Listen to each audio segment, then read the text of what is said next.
Hey everyone, welcome back. Hope you're having a fantastic day so far. So with a government shutdown looming in just the next couple of weeks with a couple of different dates set, could the on-time payments of Social Security be in danger? We're going to be going over that. Plus, one Republican presidential candidate gets exposed about her lies regarding Social Security and what she wants to change about the program. And currently, the Republican frontrunner and Donald Trump says he hopes the economy crashes within the next 12 months. We'll be covering that as well. But before we go ahead and dive into the main content of today's video, if you wouldn't mind helping me out real quickly by just giving this video a like, that just helps out with the good old YouTube algorithm. And also consider subscribing to my channel if you have not already. Plus, if you would like to receive at least $60 in free stock or $60 in free cash, in a pinned comment below, I will be leaving a link to Webull. All you got to do is once you click on that link, it's just open up a free account, deposit at least 1 penny. At that point, Webull will be sending you 20 free stocks. Each stock is going to be worth at least $3. So you are going to be receiving at least $60 in free stocks. And once again, if you do not want to invest at this point in time, all you have to do is once you receive those free stocks, is just sell them for what they're worth and then transfer these $60 or more right back to your bank account. Okay, so diving right into our lead story of today's video, and that is Donald Trump coming out and saying that he hopes the economy crashes within the next 12 months because he does not want to be the next Herbert Hoover. So, according to The Hill, former President Trump said in an interview that aired Monday that he predicts the U.S. economy will crash and that he hopes it does so within the next year. In the interview with Lou Dobbs, Trump, the current frontrunner in the GOP presidential primary race, explained that if he were elected again, he would not want to serve a term similar to President Hoover's, who took office when the economy was stable, but later oversaw the start of the Great Depression.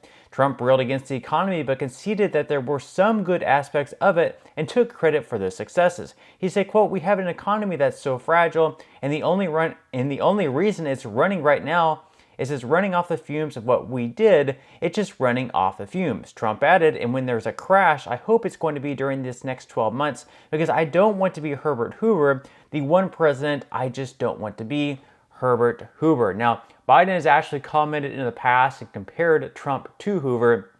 Last month, Biden in fact said, "In the 4 years Donald Trump was president, and he's the only president other than Herbert Hoover who actually lost jobs in a 4-year period, and that's what I often refer to him as, Donald Herbert Hoover Trump." Now, to be fair to Trump here over the 4 years, if you look at a chart, yes, Trump actually lost jobs under the 4 years that he was president.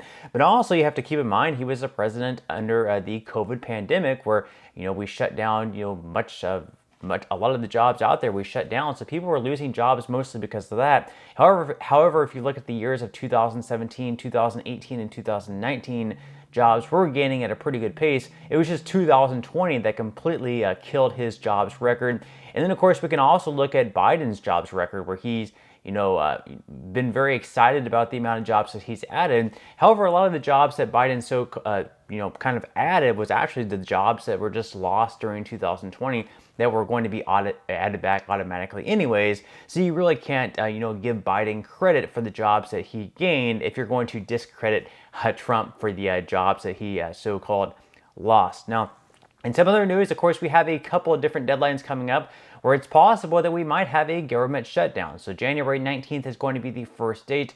We've, kind of flirted with a government shutdown over the past year or so. It seems like we always push this thing off to the last second. And a lot of people are worried that if we do have a government shutdown, what could that mean for Social Security and the on-time payments of those checks? Will they be delayed? How long will they be delayed if they end up being delayed? So, according to CNN, Congress races to lock in spending deal before shutdown deadline. Lawmakers returning to Washington this week face a critical government funding deadline, and despite a deal on top-line spending numbers announced over the weekend, more work remains to avert a shutdown. In a rare event, Congress is confronting not one, but two government shutdown deadlines earlier this year on January 19th and February 2nd. In a sign of progress, though, on Sunday afternoon, the top-line numbers agreed to by House Speaker Mike Johnson and Senate Majority Leader Chuck Schumer include $1.59 trillion for fiscal year 2024, with $886 billion for defense spending and $704 billion in non-defense spending. They also agreed to a $69 billion side deal and adjustments that will go towards non-defense domestic spending. Now, we actually have a lot of people on the, I guess, the Freedom Caucus, which are considered more, fiscally responsible, I guess, far right. And they're basically saying here that, hey, if we reach this deal, if Mike Johnson concedes with the Democrats and votes with the Democrats, where we actually may have more Democrats voting in favor of this deal than we have Republicans, we might actually kick Mike Johnson out of his speakership role as well, which is the exact same thing that happened to Kevin McCarthy. Not sure if that's actually going to happen, but it obviously would just create more chaos. Now, as far as Social Security checks, this is also going to be very important as well, because we have a lot of people very concerned if we do have a government shutdown, what is that going to mean for the on-time payments of Social Security? A lot of people live month to month, paycheck to paycheck on these benefits. So we can't really afford for them to be delayed a month or even, a couple of weeks. That could put a lot of people in severe danger. But according to CNBC here, even if lawmakers fail to finalize an agreement by the necessary deadlines, there's good news for approximately 67 million Americans who rely on Social Security for monthly benefit checks. Quote, what most people worry about is, are we going to get our check, said Max Rittman, president and CEO of the National Committee to Preserve Social Security and Medicare. And he says, and the answer is yes, he says. So obviously it is very good news. However, certain activities such as applications for benefits or issuance of Social Security cards would continue. Other services such as benefit verifications or replacement Medicare cards would be put on hold. That framework for Social Security may still apply if the lawmakers fail to finalize an agreement before the February 2nd deadline, according to Rittman. So obviously good news there for Social Security beneficiaries. If we do have a government shutdown, even though a lot of people might lose their jobs at the federal level, at least for the meantime, until they're able to fund the government, I don't think they're going to let this lapse anyways. They always seem to put something together at the last second. But I guess you can, feel a lot better about that the payments will still go out on a timely manner. Now, in some other news, of course, moving on to something that a Republican presidential candidate recently said. She was being interviewed in an Iowa town hall, Nikki Haley. She's had some strong comments about how she would reform Social Security and make it solvent for a longer period of time. And she's always said, hey, we gotta raise the retirement age for people who are nearing retirement or currently at retirement. We should keep it the same. But for like her kids and possible grandkids, they need to be looking at some sort of reform, and that reform would be raising of the full retirement age. So she was asked about this, and she didn't think that she would be fact checked. This is kind of funny. Let's go ahead and watch.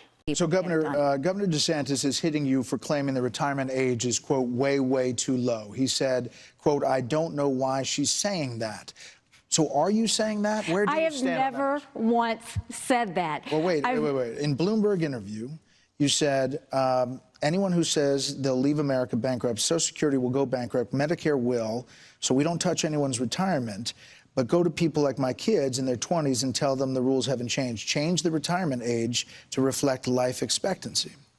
Yes. So there Haley is being completely exposed.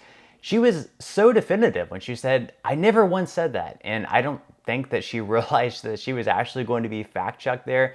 And I think it really just goes to show us how good of liars politicians could be, because if she wasn't fact-checked there, a lot of people might believe her that she never said that, because she seems so definitive in saying that she never said that. And I think that, what if she's going to have such a strong opinion on Social Security and that we need to be raised in the full retirement age, she should at least be very confident about that and keep her stance no matter what, and just let Americans know where she stands. And hey, maybe some Americans would agree with her that we need to raise the retirement age, but don't come off as a liar, because then, no one's really going to trust you. I'm not sure how many people actually trust her.